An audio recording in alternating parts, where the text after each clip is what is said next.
Ողջույն սիրելիներս, մենք ձեզ հետ շարունակում ենք մեկնաբանել եւ վերլուծել մեր ժողովրդի հարուստ բանասիրական ժառանգությունը, մեր առածները եւ ասացվածքները, որոնք մեր խոսքի հարստությունն են։ Թերևս մարդու կյանքում չկա ավելի սովորական եւ միևնույն ժամանակ ավելի ազդեցիկ բան, քան խոսքը։ Խոսքով մենք սփոփում ենք եւ վիրավորում, կառուցում ենք եւ ավերում, օրհնում ենք եւ անիծում։ Պատահական չէ, որ հայ ժողովուրդը խոսքի ուժի եւ խոսքի նշանակության մասին բազմաթիվ առածներ է հյուսել։ Օրինակ, խոսք կա, սարի գլուխը կհանի, խոսք կա, սարից ներքև կբերի։ Կամ խոսք կա, բան կշինե, խոսք կա, բան կքանդե։ Ինչպես նաեւ խոսքը մեկ, Աստված մեկ։ Այսօր մենք կանդրադառնանք խոսքի պատասխանատվության մասին մի կարևոր առածի, որ ասում է երթումը մեղք է, սուտ երթումը կրակ։ Մեր նախնիները քաջ գիտակցում են, որ խոսքը պարզապես օդում տարածվող հնչյուն չէ, այն ունի աստվածային ծագում։ Հենց այդ պատճառով է Հովհաննես առաքյալը իր ավետարանը սկսում խոսքի խորհրդի բացահայտման, որ սկզբից էր խոսքը, խոսքը Աստծու մոտ էր եւ խոսքը Աստված էր։ Աստված ինքներեն աշխարհին հայտնում է բանի կամ խոսքի միջոցով։ Եվ դրանով է նա արարում ամեն ինչ,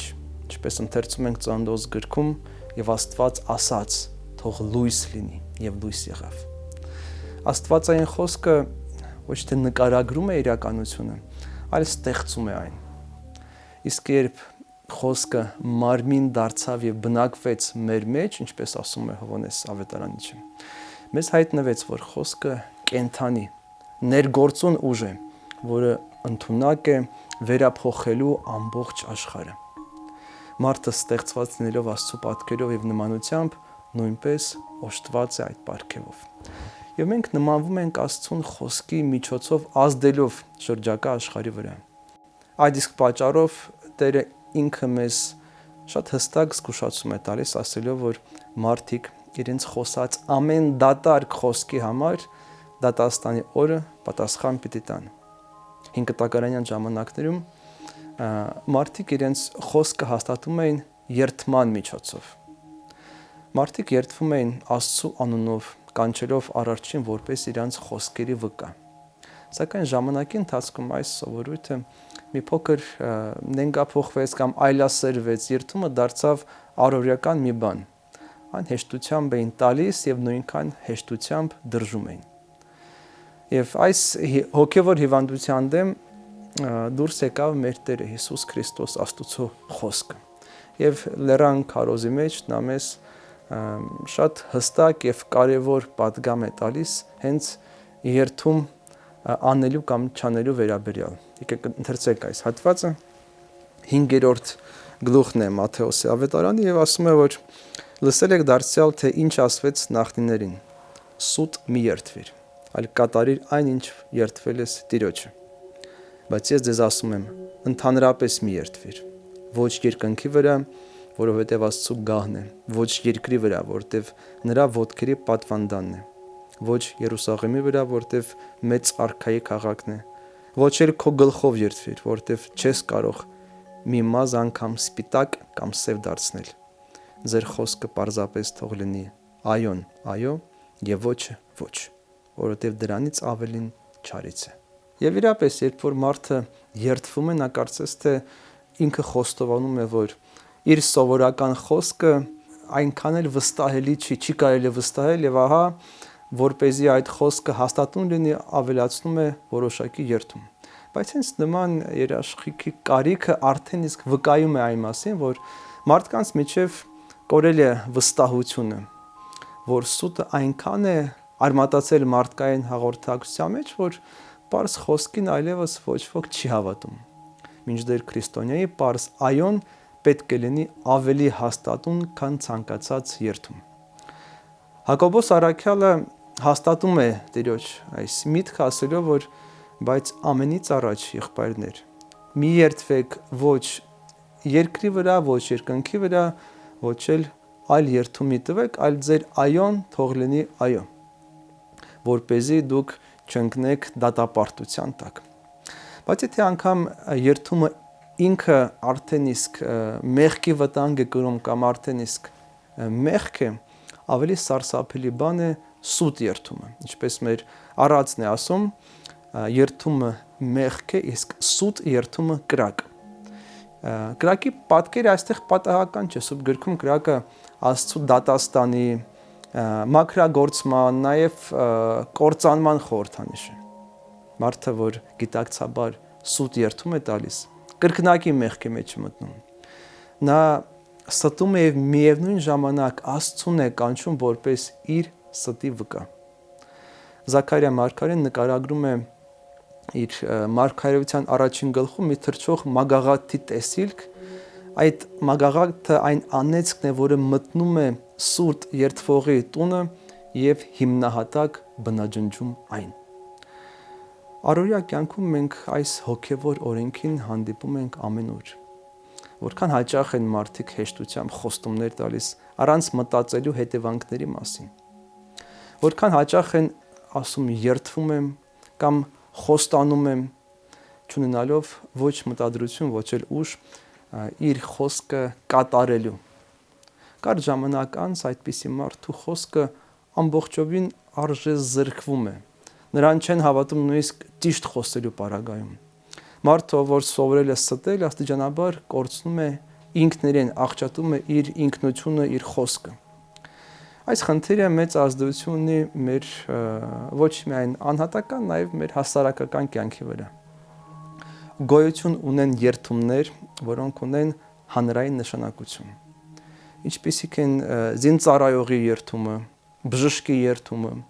ազգային ժողովի պատգամավորի երթումը, երկրի ղեկավարի երթումը եւ այլն։ Դրանցից յուրաքանչյուրը հանդիսավոր խոստում է ծառայել ժողովրդին, պաշտպանել մարդու կյանքը, հավատարիմ մնալ ազգային արժեքներին, օրենքին, արդարությանը, նույնիսկ Սուրբ գրքի վրա ձեռք դնելով են մարդիկ երթում տալիս, հաստատելու համար այն, որ իրենց պատասխանատվությունը չափազանց մեծ է, բայց որքան հաճախ ենք տեսնում, որ այս խոսքերին վերաբերում են որպես դատարկ ինչ-որ ձևականություն։ Բժիշկով Հիպոկրատոսի երթումը տալիս է եւ անտարբերը շրջում է հիվանդից։ Զինծառայողով երթվել է պաշտպանել հայրենիքը եւ դրժում է իր պարտքը։ Ժողովրդի ընտրյալով խոստացել է ծառայել ժողովրդին եւ մոռացել է նրա մասին ընտրությունների հաջորդ իսկ օրը։ Երբ երթումը դադարում է լինել սուրբ, խաթարվում է վստահությունը մարդկանց միջև։ Իսկ առանց վստահության հնարավոր չէ կառուցել ոչ առողջ պետություն, ոչ էլ արժանապատիվ կյանք։ Մենք հաճախ հարց ենք տալիս, ինչու կան այսքան խնդիրներ մեր հասարակության մեջ, ինչու է այսքան դժվար կարգ ու կանոն հաստատել, ինչու կա այսքան անարդարություն ամենուրեք։ Բայց եկեք խորենք մի շատ պարզ եւ կարեւոր ճշմարտության մասին։ Կարող է արդյոք բարգավաճել մի հասարակություն, որտեղ սուտ երթումներ, դատարկ խոստումները ներթափանցել են կյանքի գրեթե բոլոր ոլորտները։ Ամուսնական կյանքի ուխտից եւ խոստումից մինչեւ խորհրդարան, մինչեւ ամբիոն, մինչեւ հիվանդասենյակ, մինչեւ սահման եւ զինվորական երթում։